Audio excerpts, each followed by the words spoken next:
आशिक के साथ बेडरूम में सोने लगी पत्नी, पति ने विरोध किया तो दोनों ने मिलकर दी दर्दनाक सजा। घाटशिला वर्तमान समय में शादीशुदा के बाद भी अफेयर के मामले बड़े पैमाने पर देखे जा रहे हैं और ये जो मामले हैं वह लोगों के घर और जिंदगी दोनों को बर्बाद कर रहे हैं। बताते चले कि झारखंड के घाटशिला में एक शादीशुदा महिला अपने बेडरूम में सुलाने लगी और पति का बिस्तर बाहर लगाने लगा। महिला की सास को भी घर से बाहर रहने के लिए हिदायत दे दी गई। जब पति और सास ने इसका विरोध किया तो महिला और उसके आशिक ने मिलकर पति की बेदम पिटाई कर दी और इतनी पिटाई की कि उसके अस्पताल में भर्ती कराना पड़ा। चले कि यह दौरान कर देने वाला मामला झारखंड से सामने आया है। बॉयफ्रेंड के साथ मिलकर पति को दम भरा टूटा। बताते चले कि घाटशिला थाना क्षेत्र के पावड़ा गांव में रविवार को प्रेमी के साथ मिलकर पत्नी के द्वारा पति की बेमत पिटाई की मारपीट की घटना में पति मानिक सीट को गंभीर चोटें भी लगी है। आसपास के लोगों और प्रत्यक्षदर्शियों ने बताया कि लोगों ने मिलकर किसी तरह इस मामले को शांत करवाया और उस युवक को बताया जिनकी पिटाई हो रही थी।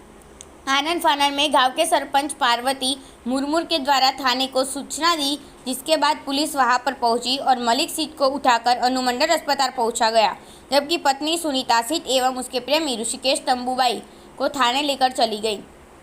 पति के सामने घर में ही होने लगा आश। इस घटना के संबंध में मानिक सीट के द्वारा बताया गया कि बेटे की मौत के बाद कविराज ऋषिकेश का घर पर आना जाना शुरू हुआ।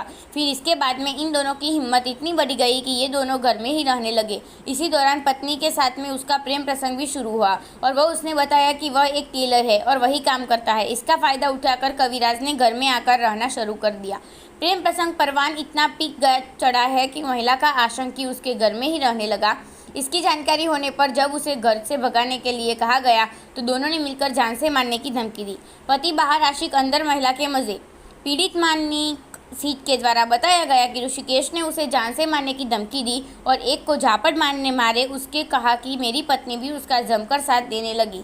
स्थिति यहाँ तक पहुँच गई कि मैं अपने माँ के साथ घर के बाहर सोता हूँ और कविराज मेरी पत्नी के साथ कमरे में सोता था। आज रविवार को जब उन दोनों को रंगे हाथों पकड़ लिया तब ऋषिकेश तथा पत्नी सुनीता ने उनकी जमकर पिटाई कर दी। घटना में मानव सीट के सिर पर भी गंभीर चोटें आई है। अब इस समाचार को लिखा जा रहा है तब मणिक का इलाज अनुमंडल अस्पताल में चल रहा है। इस संबंध में पुलिस ने यह कहा है कि मामले की जांच की जा रही है। मामला प्रेम प्रसंग का प्रतीत होता है। अगर लिखित शिकायत मिलती है तो इसे मामले की जांच कर